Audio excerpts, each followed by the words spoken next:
이번 24번째 편은 2차 대전 이전 양자이론 확립에 기여한 유대계 학자들이 독일을 떠나 주로 미국에 자리 잡게 되는데 이에 대한 이야기를 하겠습니다. 1920년대는 양자이론이 확립되던 시기였는데 전 세계적으로 힘든 시기였습니다. 유럽은 1차 대전 후 경제 상황이 엉망이고 미국마저 20년대 말 경제공황으로 어려움을 겪게 됩니다. 독일은 전후 엄청난 배상 때문에 경제적, 사회적 혼란에 빠져 있을 때 히틀러가 등장하게 됩니다.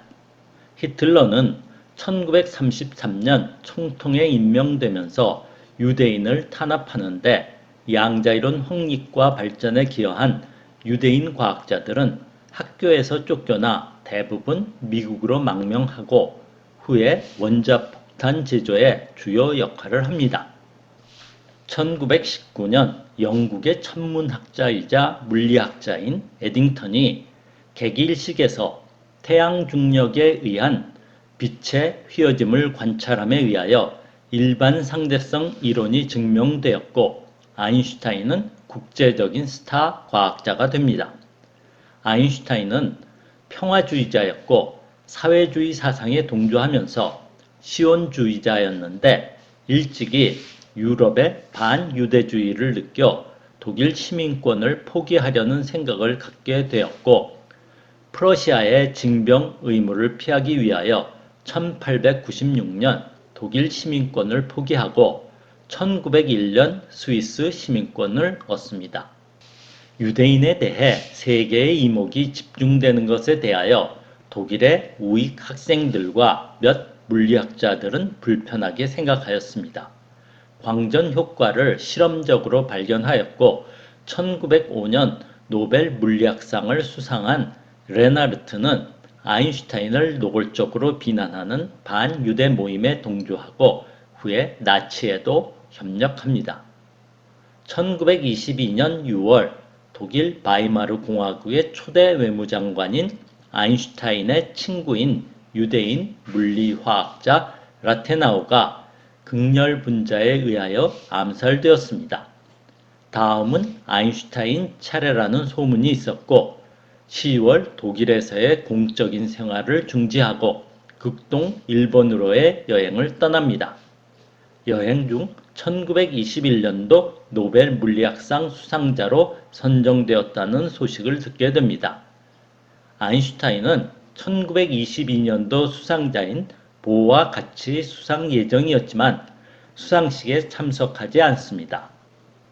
여행을 마치고 베를린으로 돌아왔을 때는 독일은 엄청난 인플레이션으로 정신이 없을 때였습니다. 이후 히틀러가 등장하고 유대인과 연결시키면서 물리학과 같이 힘든 학문이 독일에서 유대인의 불법 공모의 일부로 생각하여 학자들도 탄압하게 됩니다.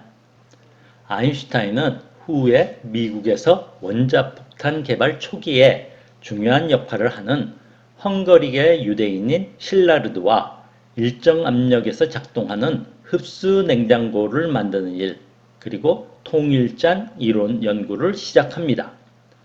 1933년 1월 히틀러가 독일 총통직에 임명된 후 4월 반유대 법령을 공포하여 모든 공직에서 유대인을 그만두게 했는데 대학교는 국가기관이었으므로 유대인 교수는 대학에서 쫓겨났습니다.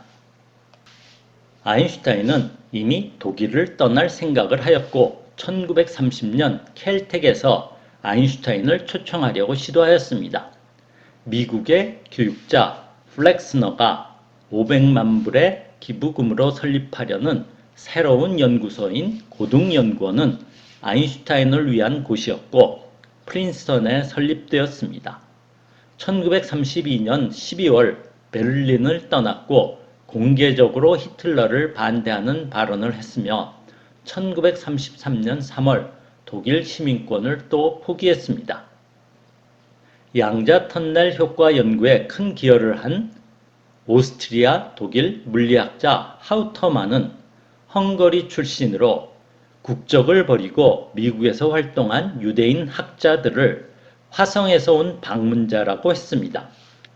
이들의 부모는 헝가리 동북방향 우크라이나에 위치한 카르파티아 산맥의 깃을 가난한 마을에서 태어나 당시 유럽에서 비약적인 발전을 하던 유럽 최초의 지하철을 세운 도시인 부다페스트로 이주했습니다.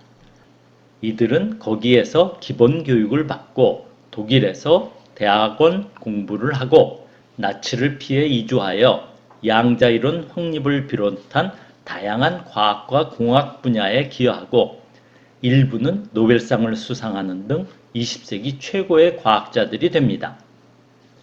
1930년 프린스턴 대학교는 폰 노이만과 유진 위그너를 함께 초빙했습니다. 이 두 학자는 에렌페스트의 추천으로 프린스턴으로 가게 되는데 폰 노이만은 1933년 29살에 고등연구원의 최연소 영구직 연구원이 됩니다.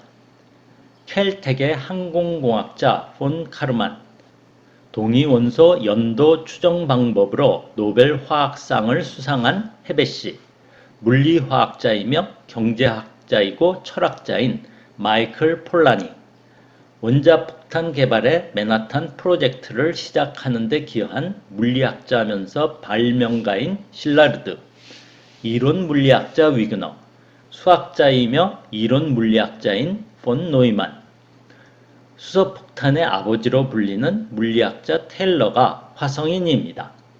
그리고 실라르드, 위그너, 테일러 세 사람은 아인슈타인과 함께 원자폭탄 개발 촉구 서한을 주도합니다. 이탈리아의 페르미는 이론과 실험에 모두 뛰어난 보기 드문 물리학자입니다. 페르미는 당시 이탈리아의 물리학은 새로운 물리학인 상대성 이론과 양자 이론을 받아들이지 않아 혼자 공부하고 논문을 발표합니다.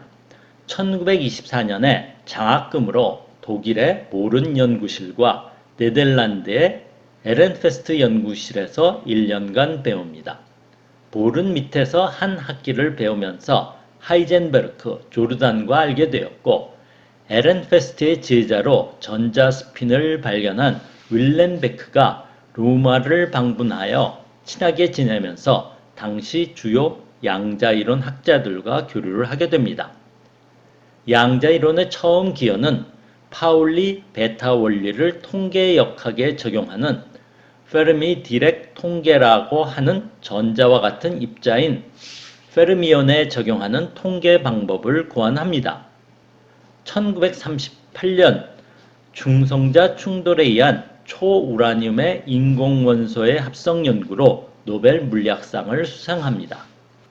2차 세계대전 중 원자폭탄의 원료를 위하여 최초의 핵반응로를 만들어 원자폭탄의 아버지라고 불리기도 합니다. 원자폭탄을 만드는 기초연구의 진행 과정은 후편에 설명할 예정입니다.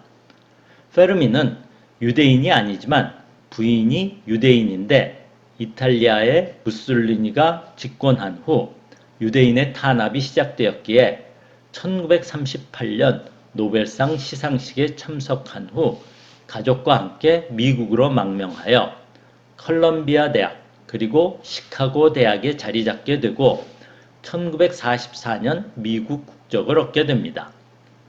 미국에서 수많은 훌륭한 제자를 육성하여 다수의 노벨상 수상 제자를 배출합니다. 미국의 록펠러 재단은 유럽의 학자들의 방문 연구를 지원하였는데 양자이론 관련 학자들도 다수 혜택을 받으며 방문 연구를 하였습니다. 나치가 등장하면서 1933년부터 록펠러 재단은 학자들의 나치를 피한 이주를 지원합니다. 보우는 미국의 록펠러 재단을 방문하여 지원을 받아 양자이론 관련 학자 이주에 대하여 전 세계에 자리를 찾는 지원을 하게 됩니다. 이 지원으로 수많은 과학자가 혜택을 받게 되는데 대표적으로 제임스 프랑크, 블로프, 로젠펠트, 리제마이트너, 프리시, 와이스코프, 텔러 등이 있습니다. 1943년이 되면서 나치 치하에 있던 덴마크에도 반유대법을 시행합니다. 보의 어머니가 유대인이었기 때문에 보 가족을 유대인으로 간주하여 체포하려고 한다는 소식에 9월 29일 스웨덴으로 탈출합니다. 그리고 스웨덴 국왕을 설득하여 스웨덴에 덴마크 유대인 은신처를 제공하도록 설득하여 7,000명이 넘는 덴마크 유대인을 구하게 됩니다. 보의 탈출 소식을 접한 영국은 10월 6일 보를 영국으로 데려오는데 비행은 나치가 점령한 노르웨이 상공을 지나는 위험한 고속 고공 비행으로 머리가 큰 보는 헬멧을 쓰지 못하고 조종사의 지시를 듣지 못하여 3시간의 비행 후 산소 부족으로 실신 상태로 스코틀랜드에 착륙하였다고 합니다. 곧이어 아들 아게 보호도 영국에 도착하여 보호를 보좌합니다. 12월 8일 미국 워싱턴 DC에 도착하여 맨하탄 프로젝트의 책임자인 그로브스 준장을 만납니다. 고등연구원을 방문하여 아인슈타인과 파울리를 만나고 맨하탄 프로젝트의 핵심 장소인 로스알라모스에 가게 됩니다. 보우는 프로젝트에 직접 참여하지는 않지만 자주 방문하여 그곳에서 일하는 학자들, 특히 파인만 같은 젊은 학자들의 과학의 정신적 지주로서 역할을 했다고 합니다. 파울리도 유대계이지만 스위스 에테아 대학에 재직하여 상대적으로 나치로부터 영향을 덜 받았지만 나치에 합병된 오스트리아 국적이기에 문제가 생겨 2차 대전 중 미국으로 이주하여 고등연구원에 재직합니다. 전후 1946년에 미국 국적을 얻게 되지만 스위스 에테아로 돌아오고 1949년 스위스 국적을 획득합니다. 유대인인 괴팅겐 대학의 보른 역시 1933년 해직되는데 즉시 영국으로 이주하여 캠브리지 세인트 존스 대학의 교수로 임용되고 1936년 에딘버러 대학의 석좌 교수로 임용되어 1952년까지 재직하고 독일로 돌아와 말년을 보냅니다. 양자 이론을 연구하던 학자들은 1930년을 전후하여 보어와 아인슈타인의 양자이론 해석 논쟁은 잠시 접어두고 1930년대 중반 이후 원자폭탄 제조 기반이 되는 핵물리학 연구와 핵분열의 방법에 대한 연구에 매진하게 됩니다. 뛰어난 학자들 중에 유대인이 다수 있었고 나치의 박해를 피해 주로 미국으로 이주하여 원자폭탄 연구에 참여하게 됩니다. 미국에 이주한 학자들은 원자폭탄 개발에 큰 기여를 하였을 뿐 아니라 물리학 수준에서 유럽보다 뒤처져 있던 미국은 전후 세계 이론 물리학의 중심지가 됩니다. 이러한 결과는 아이러니하게도 히틀러의 공헌이라고 할 수 있습니다. 이번 편을 요약하면 히틀러가 독일의 총통이 되는 1933년 후 유대인 학자들은 대학에서 쫓겨나고 체포의 위험에 처하게 되는데 아인슈타인은 일찍이 미국으로 이주하여 정착하였고 화성인이라 불리는 뛰어난 헝가리계 유대인들도 이주하여 실라르드, 위그너, 텔러는 원자폭탄 개발에 큰 기여를 하였고 보오, 페르미, 파울리, 보른도 나치를 피해 망명을 하게 됩니다.